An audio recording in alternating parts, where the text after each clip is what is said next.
Olá, essa é a terceira parte, né, de legislação da educação, né, dessa primeira aula. Primeiro a gente falou das constituições, entramos especificamente na nossa Constituição atual e depois fomos para a LDB, né? Falamos um pouquinho sobre ela, dos princípios, das estruturas e do orçamento.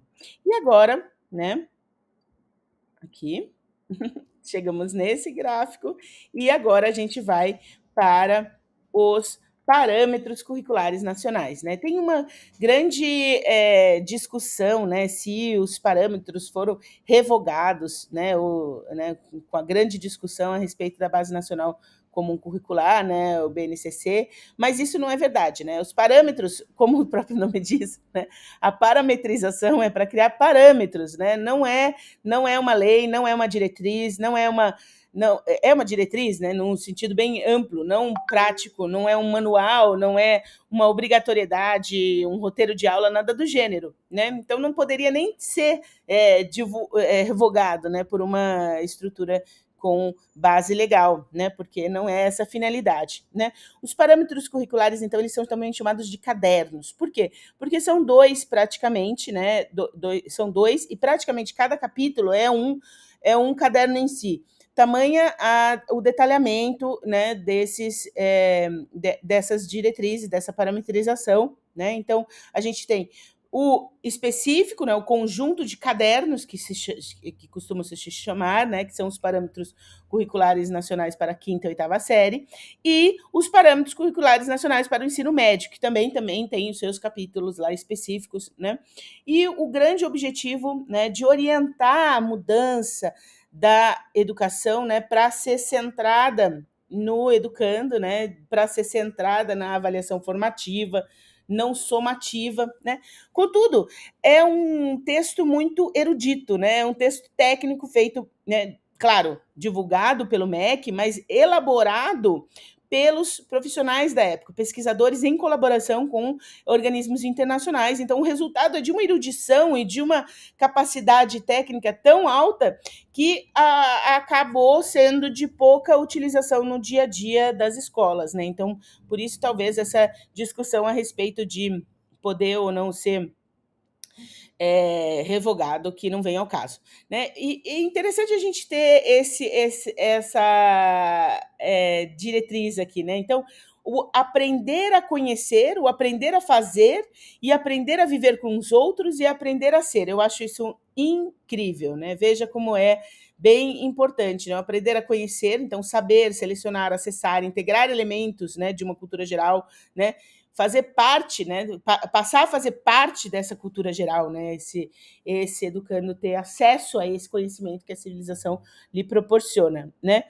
Então, esse trabalho de profundidade, né, dos assuntos, né? Então, treinar para esse aprender e ao longo da vida toda, né? Mas sem deixar de lado o aprender a fazer, né? Que é também uma competência de solucionar, resolver problemas, né? Adquirir uma qualificação profissional para ir no mercado de trabalho, depois ser ativo nele, né? E assim, propriamente dito.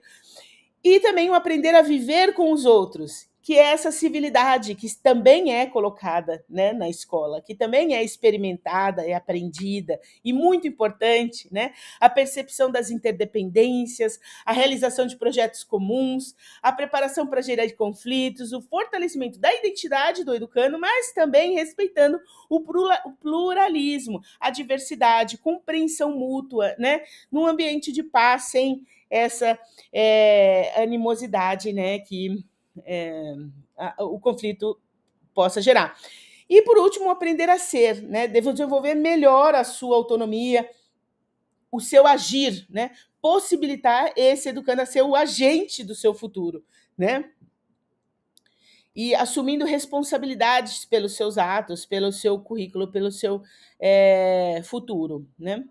Mas veja que todas essas legislações, né, principalmente a nossa Constituição belíssima, é um texto lindíssimo, né, de grande força com relação aos direitos sociais, ainda assim, por si só, não garante a solução de todos os outros problemas. Pelo contrário, apenas traz da luta que era uma luta por garantir os direitos, ou seja, de ter a garantia do direito para a luta pela efetividade dos direitos, né? Então, continua na prática, né, uma via, né, de dois caminhos, né? Uma que é um ensino de altíssima qualidade, que permite o sucesso profissional, e o outro, um ensino, né, por mais que tenha diminuído a falta da disponibilidade do ensino, mas a segunda via, que é um ensino apenas e tão somente para ali formar uma mão de obra desqualificada, né, que não tem acesso efetivamente à mudança, e esse não é o fundamento. Então, ainda continua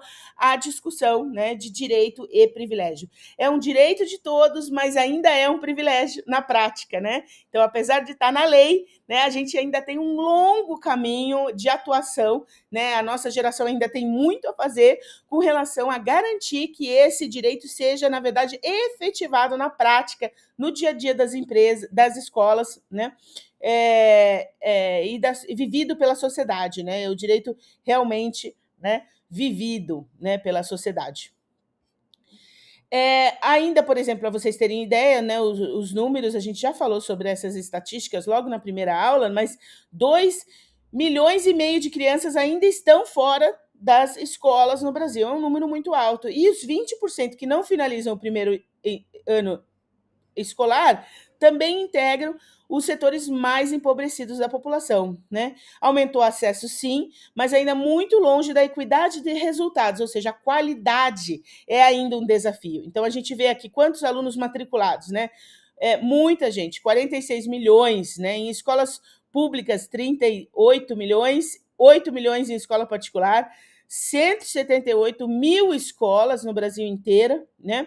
137 públicas, 137 mil públicas, 40 mil privadas, mas ainda assim, né, a qualidade ainda não é em equidade de condições, né? E outra questão é a desigualdade regional, que ainda persiste, como a gente vê dos últimos dados que a gente tem, de 2019, que o analfabetismo ainda é uma questão regional no Brasil, né? É muito mais forte, muito mais expressiva, né, essa barra do Nordeste do que, por exemplo, a do Sudeste aqui. Então, a gente consegue verificar na prática que, apesar da legislação ter garantido esse direito, a efetividade ainda está longe de acontecer.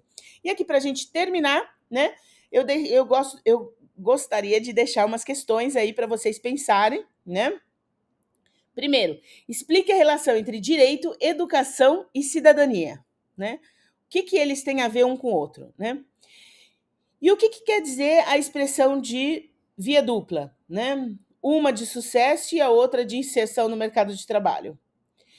E aqui uma final mais técnica, né? O que você definiria como LDB e PCN, né?